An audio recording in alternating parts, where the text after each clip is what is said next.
Burning politics.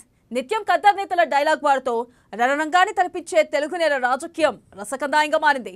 సై అంటే సై అనే range లో సాగుతున్న పొలిటికల్ దంగల్పై ఒరుక్కేద్దాం. తెలంగాణ అసెంబ్లీ ఎన్నికలకు సమయం దగ్గర పడుతుంది. ఇప్పటికే గులాబీ బాస్ అభ్యర్థులను ప్రకటించారు. కాంగ్రెస్ సైతం అభ్యర్థుల వడపోత కార్యక్రమం చేపట్టింది. ఇక బీజేపీ సైతం బలమైన అభ్యర్థుల వేటలో పడింది. 3 పార్టీలకు అభ్యర్థులను గెలిపించుకోవడం పెద్ద సవాల్గా మారింది. అధికారం కోసం ఎవరి వ్యూహాలు వారు వేస్తున్నారు. సిట్టింగ్లపై వ్యతిరేకత అధిగమించాలని కేసీఆర్, అసంతృప్తులను బుజ్జగించడంలో రేవంత్ బిజీగా ఉన్నారు.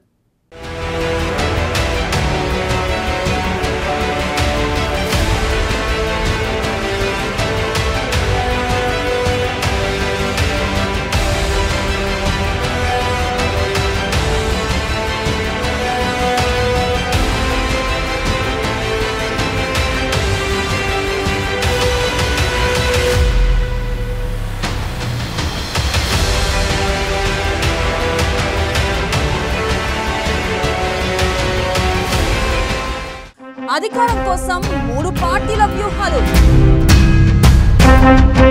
గులాబీ బాస్ కి సవాల్గా వ్యతిరేక రాగం.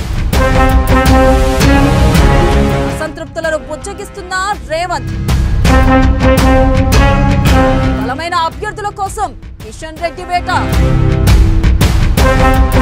కారు పార్టీపై గుర్రుగా రాష్ట్ర ప్రజలు. దళిత బంధు విషయంలో కమిషన్లపై కేసీఆర్ సీరియస్. సిట్టింగ్ ఎమ్మెల్యేలపై పెరిగిన వ్యతిరేకత. ఢిల్లీలో హస్తం అభ్యర్థుల వడపోత కార్యక్రమం.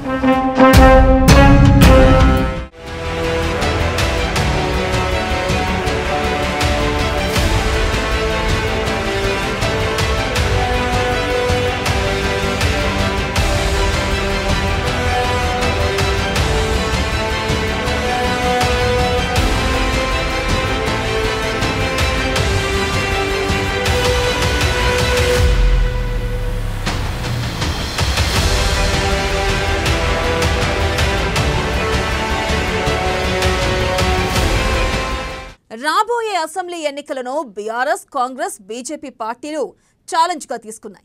ప్రత్యర్థి పార్టీలను బోల్తా కొట్టించి ఎలాగైనా గెలిచి తీరాలని వ్యూహాలు రచిస్తున్నాయి. అయితే రానున్న ఎలక్షన్స్ ఆయా పార్టీల అధినేతలకు సవాల్గా మారాయని చెప్పొచ్చు. సిట్టింగ్ అభ్యర్థులపై ప్రజల్లో ఉన్న వ్యతిరేకతను అధిగమించడం గులాబీ బాస్ కేసీఆర్ కు పరీక్షగానే మారింది.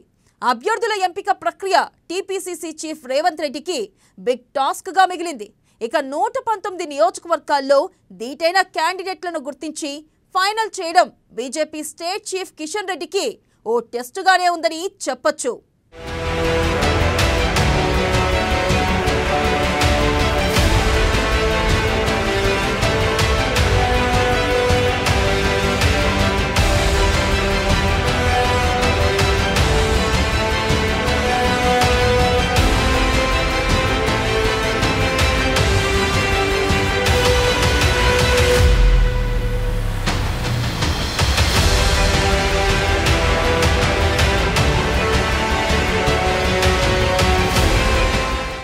దళిత బంధు పథకంలో 30% కమిషన్లు తీసుకుంటున్నారని, ప్రజలకు అందుబాటులో ఉండరనే ఫిర్యాదులతో పాటు ప్రస్తుత బీఆర్ఎస్ ఎమ్మెల్యేలపై అనేక కంప్లైంట్స్ వచ్చాయి.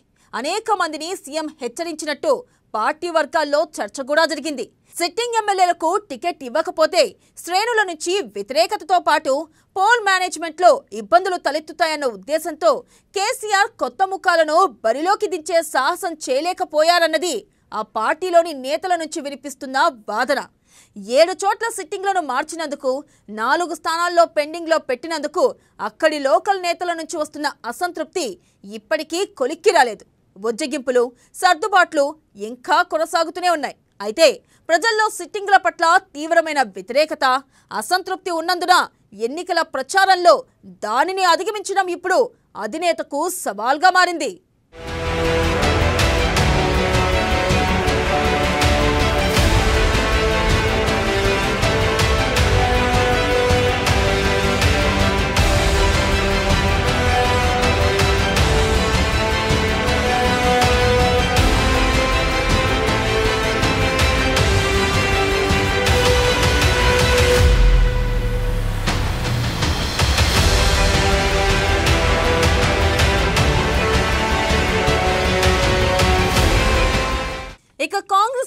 అభ్యర్థుల ఎంపిక ప్రక్రియను పూర్తి చేయకముందే అసంతృప్తి జ్వాలలు మొదలయ్యాయి. ఓబీసీ టికెట్ల పేరుతో పలువురు సీనియర్లు, బీసీ నేతలు వేరుకుంపటి పెట్టుకున్నారు. పీసీసీ, ఏఐసీసీపై ఒత్తిడి పెంచుతున్నారు. ఢిల్లీ స్థాయిలోనూ మంతనాలు జరుపుతున్నారు. దీనికి తోడు మొత్తం 119 స్థానాలకు 1000కి పైగా అప్లికేషన్లు వచ్చాయి. ఇందులో సింగిల్ అభ్యర్థిగా ఉండేవి సుమారు 35 నుంచి 40 వరకు ఉన్నాయి. మిగిలిన వాటిలో 2 కంటే ఎక్కువ మంది ఆశావాహులున్నారు. టికెట్ ఖరారు చేసిన తర్వాత వారిని కన్విన్స్ చేయడం రేవంత్ రెడ్డికి పెద్ద సమస్యగా మారింది. అయితే రేవంత్ రెడ్డిని ఇంతకాలం సీనియర్ నేతలు లెక్క చేయలేదు. క్రమంగా అది దారిలో పడిందనుకునే టైంలో టికెట్ల అసంతృప్తి వ్యవహారం తెర మీదకు వచ్చింది. సర్వేల ఆధారంగానే అభ్యర్థులు ఖరారవుతారని, రాష్ట్ర కమిటీతో సంబంధం లేకుండా ఏఐసీసీ మొత్తం చూసుకుంటుందని పీసీసీ చీఫ్ చెప్పడంతో ఆశావాహులంతా ఢిల్లీ బాట పట్టారు. స్క్రీనింగ్ కమిటీ పరిశీలన దశలోనే అసంతృప్తి జ్వాలలు రావడంతో లిస్టు రిలీజ్ అయిన తర్వాత తీవ్రత ఎలా ఉంటుందోననే చర్చ జరుగుతుంది. ఈ కారణంగానే ఎన్నికల షెడ్యూల్ విడుదలైన తర్వాతే లిస్టు రిలీజ్ చేసే అవకాశం ఉందనే ఊహాగానాలు వినిపిస్తున్నాయి.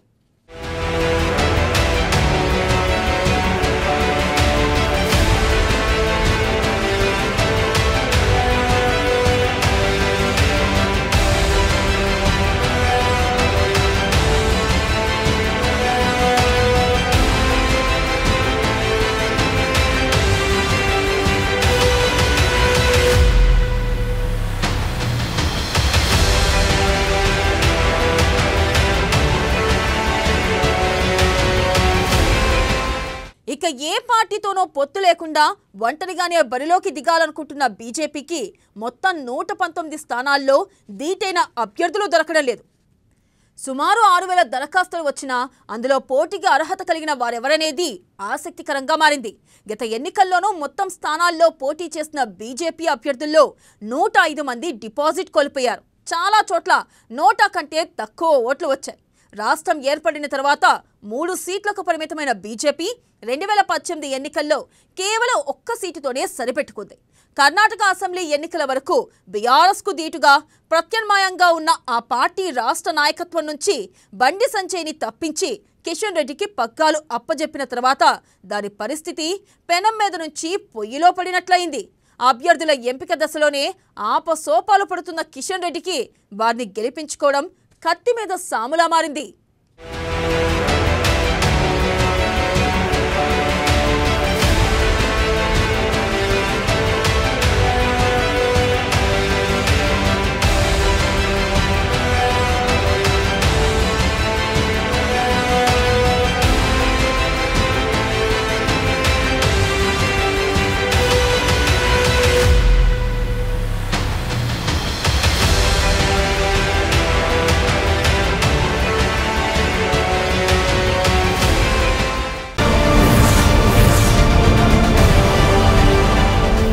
రాహుల్ గాంధీ ఒకప్పుడు రాజకీయాల్లో పిల్లవాడు, ఇప్పుడు మాత్రం రాజకీయాల్లో రాటుదేలారు.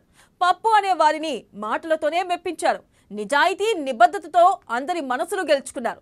జోడో యాత్రతో అందరి మనసులు మెచ్చుకున్నారు. ఇక ప్రజా సమస్యపై స్పందిస్తూ నిజమైన లీడర్ అనిపించుకున్నారు. విమర్శించిన బీజేపీతోనే ఔరా అనిపించారు.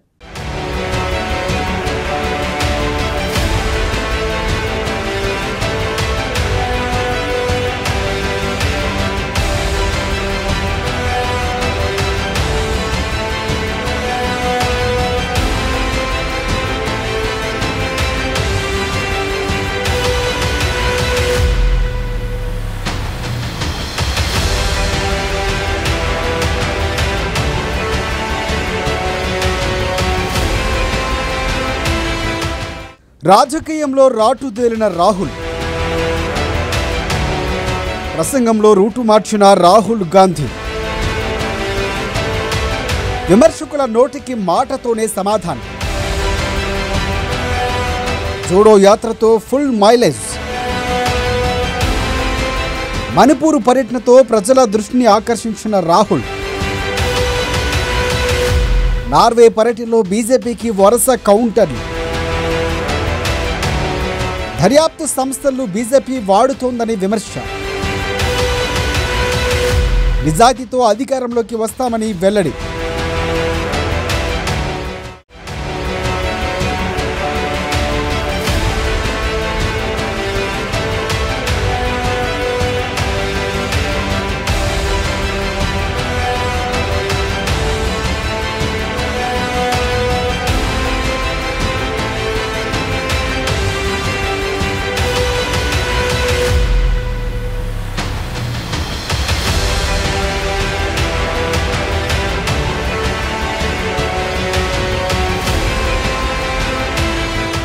ఒకప్పుడు రాజకీయాల్లో రాహుల్ గాంధీకి అందరూ మైనస్ మార్కులే వేసేవారు.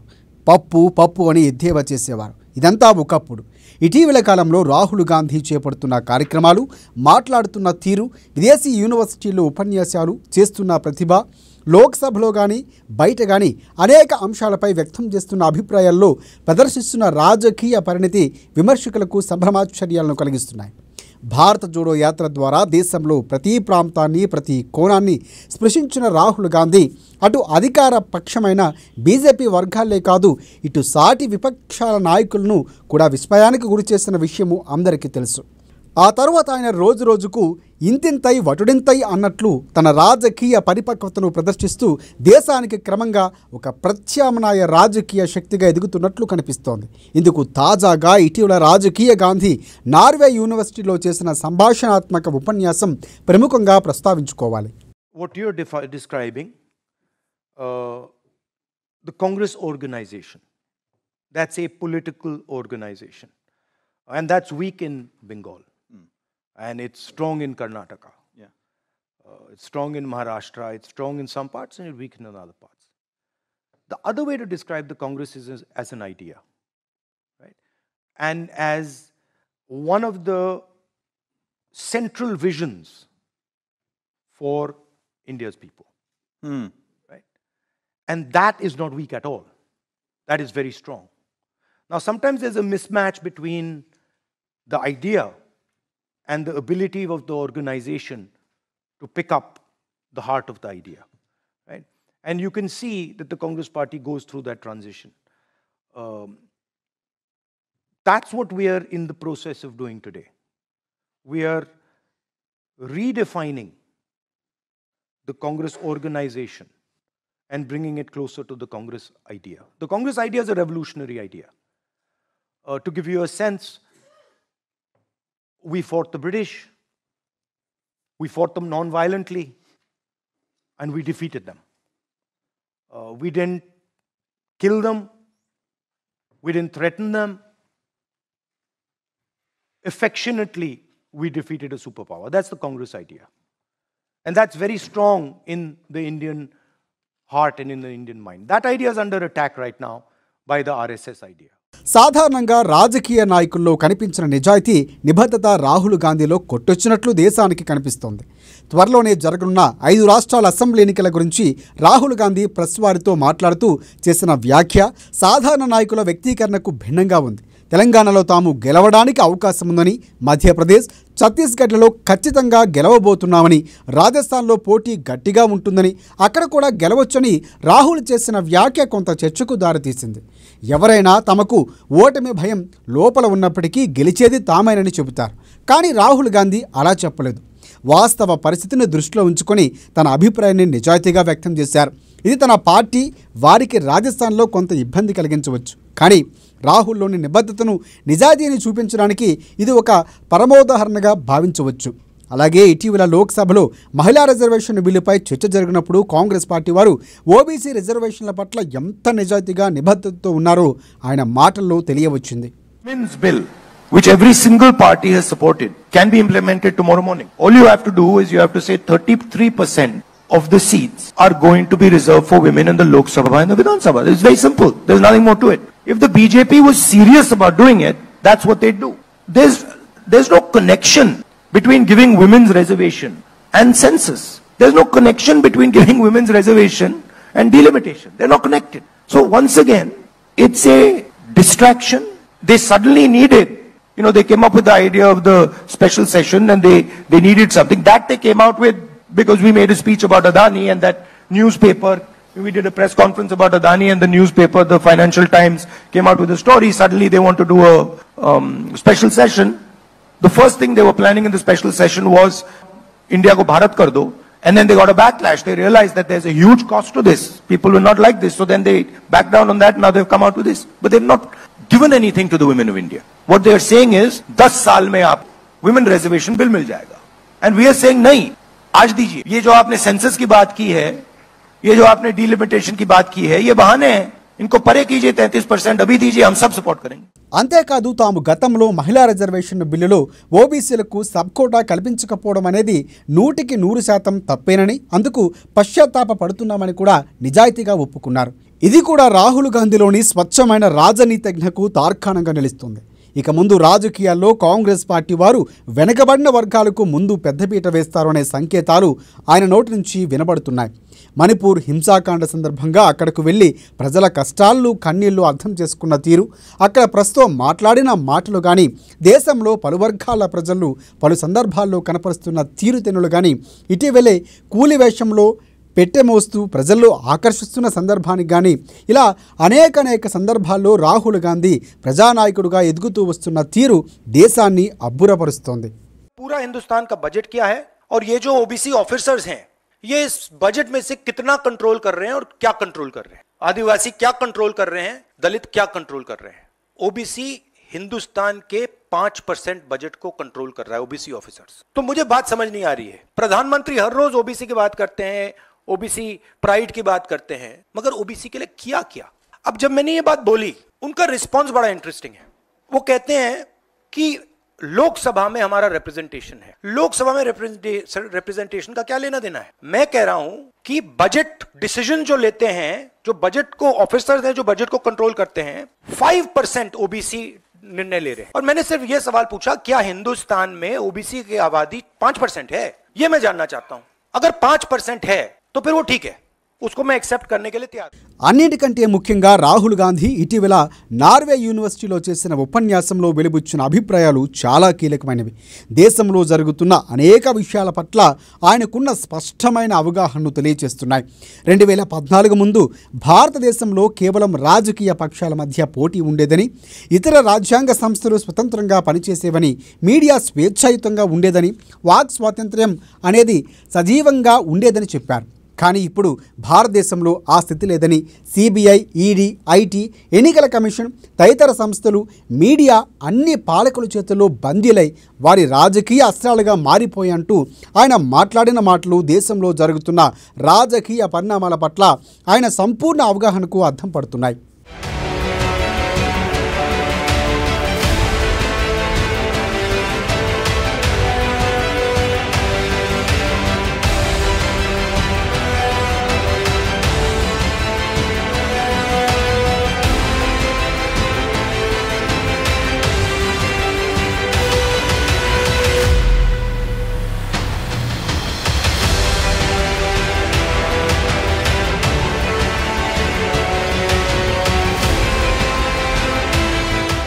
అంతేకాదు ఇప్పుడు భారతదేశంలో ఎన్నికల్లో తలపడడం అంటే రాజకీయ పోరాటం కాదు, భారతీయ మౌలిక నిర్మాణంతో పోరాడాలని ఆయన అన్న మాటలు చాలా తీవ్రమైనవి. అంటే భారతీయ మౌలిక సూత్రాలు, సిద్ధాంతాలు ప్రమాదంలో పడిపోయాయని, ఎన్నికల తాత్కాలిక ప్రయోజనాల కోసం కాదు ఇప్పుడు పోరాడాల్సింది, భారతీయ మౌలికతను కాపాడుకోవడానికి యుద్ధం చేయాలని అన్నట్లుగా ఆయన మాట్లాడారు.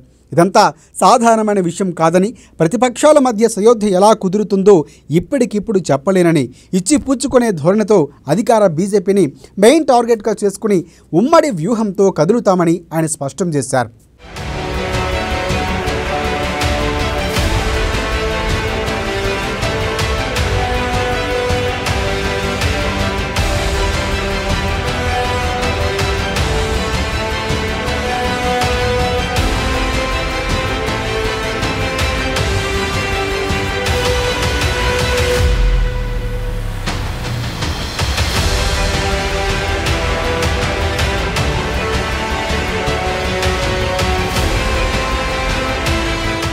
ఇలా అనేక విషయాల్లో రాహుల్ గాంధీ ప్రదర్శిస్తున్న రాజకీయ విఘ్నత, పరిపక్వత, అనేక అంశాల పట్ల ఆయనకున్న స్పష్టమైన అవగాహన క్రమంగా ఆయన దేశంలో ఒక కీలకమైన రాజకీయ శక్తిగా నిలబడుతున్నారు.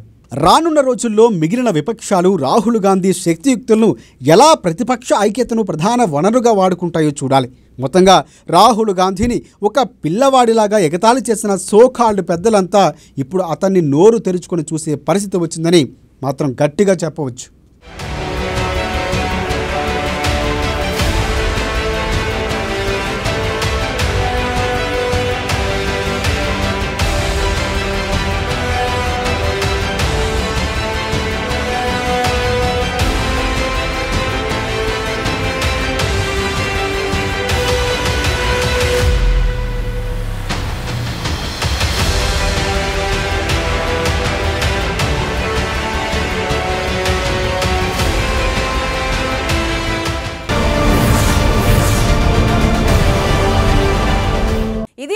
Burning politics. మరిన్ని రాజకీయ విషయాలు రేపటి బర్నింగ్ పాలిటిక్స్ లో చూద్దాం. అప్పటి వరకు చూస్తూనే ఉండండి అమ్మా న్యూస్.